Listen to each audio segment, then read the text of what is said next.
Čiutė tenais, tėčio mama. Jinai audėja buvo, ausdavo, tai aš vaikystę atsimenu, kad stovėdavo staklės.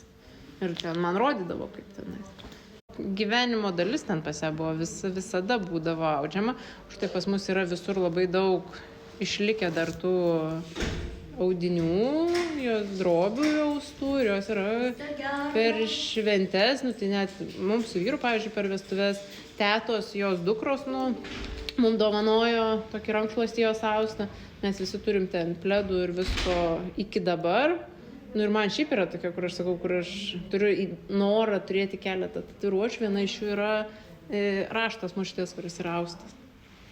Tiesiog, toks man tekstilė buvo visą laiką. Štai aš gal ir perėjau paskui ir studijavau tą madą, kad man tiesiog natūraliai nuo vaikystės audinys patiko. O močiutė su džiaugsmu ausdavo ir dėl to, kad reikėdavo? Aš neatsimenu tiek jau, ar ten tiek reikėdavo, bet ten buvo toks, būdavo. Jis ir jo nebuvo kaip dabar skrolina kažkas, o tenais toksai ir viskas. Kaip apibūdintų močiutės tą apskritai audimo stilių arba skonį, kaip jinai derindavo spalvas, kaip jinai tos raštus dėliodavo? O kadangi jų yra labai skirtingų, mes turim ir tokių, kur labai spalvingų, bet ten buvo nuo to, ką turėdavo iš siūlų. Turim labai gražių šilkinių, kurie yra labai įspūdingi, tokie, vien tas šilko atspalviai labai švelnus. Ir tokių turim labai ryškių, kurie man paauglystėje man tie ryškus labai patiko, dabar man kitokie. Ir ten su vilna, pavyzdžiui, namie pas mus yra ant lovos vilnonis, jos yra austas. Tie raštai, tai vis tiek visi yra to dzūkų krašto tie einamiausi, tai nėra ten kažkokio, tai būtų kažkokių specifinių, bet tiesiog yra tas, kad, pavyzdžiui, staklės iki dabar yra ant aukšto užkeltos. Mano viena teta, jos dukra iki dabar turi dar norą jas nusikelti ir tęsti šitą. Ir bandė netgi ieškoti, kas mūsų kaime dar audžia, arba bent jau atsimena tą audimą. Ir kaip sekėsi ieškoti? Tai yra pora tų močiučių, kurios dar galėtų pamokyti, bent jau verpimą. Tai pamokė tikrai ją, o dabar audimą ir vyriai. O mama tavo? Mano mama ne. Mama iš kito krašto, tai ten nebuvo. Jinai siūti mokėjo, jinai mane siūti rankomis, jinai išmokė, bet ne. Audimas yra, nes tiesiog ten labiau iš kaimo, iš tokios, o mama jau tokia labiau iš miesto, tai ten jau buvo, ten nebereikėjo to audimo. O kas staklės buvo padarę? Net nežinau, čia reiktų klausti, turbūt tetos, jeigu mano tetą pakalbinti, jinai turbūt papasakotų iš kur tos staklės, nes šitų istorijų aš nežinau, bet tiesiog žinau, kad vis dar stovi, vis dar yra, dar atsimenu net tą metimų, tą tokį didžiulį žiedą, tą visą, kur kadangi didžiuose kambariuose būdavo ir kaip ten.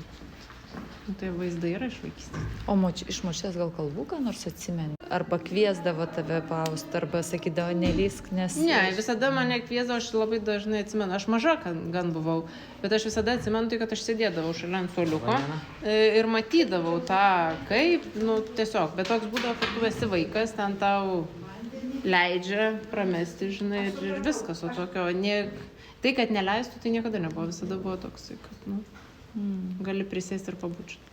O kurie metai buvo tiesiog įsigarsinti? Tuoj, palauk, čia reikia. Tai kokie 9, 8, 7, tokie iki 7 metų. Tuo metu buvo tokie. Ir tiek. O po to tada, po kokių 20 metų? Po to jau po 20 metų jau tada buvo jau kaip studijų laikais. Ir kaip tada pasirodė ta patirtis? Man tada labai patiko, man buvo įspūdis, kaip ten dedasi ir kaip paprasta, ir kaip to pačiu ir sudėtinga, tuo pačiu kaip tu gali labai sudėtingai raštus pasidaryti, bet man tai visada atrodė, kad man mezgimas yra labai artimas, čia šitas gal labiau iš mamos, tai audimas kita forma gal būtų tokia, tai man visada taip. Šiaip man tekstilė toks. Labai žavėjo visą laiką.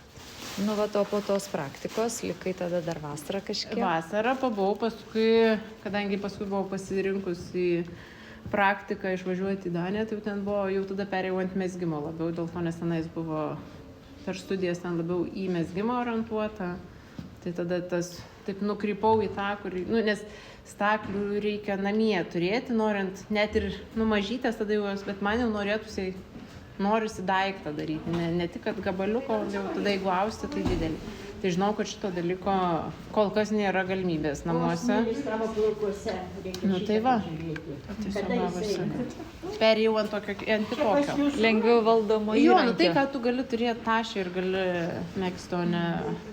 Galbūt kada nors mes sakau su teta, tai turim tą viziją, kad kažkada kaime pasidaryti, jas nusikelti ir susistatyti ir iš tikrųjų dar kažkiek va taip įveiklinti.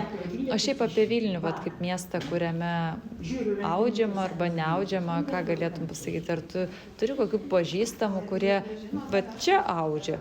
Arba gal girdi tiesiog senjoro avily būdama, kad žmonės... Yra buvę senjorių, kurios ateina ir galbūt yra kažkas tikrai buvę, kur sakė, gal reiktų kažkokių, bet jos tada tokias mažytės staklytės kažkokias siūlydavo, bet tada ten toli važiuoti reikia atsivežti, padovanosiu šitą, čia pirmais metais gal pradėjau dirbti.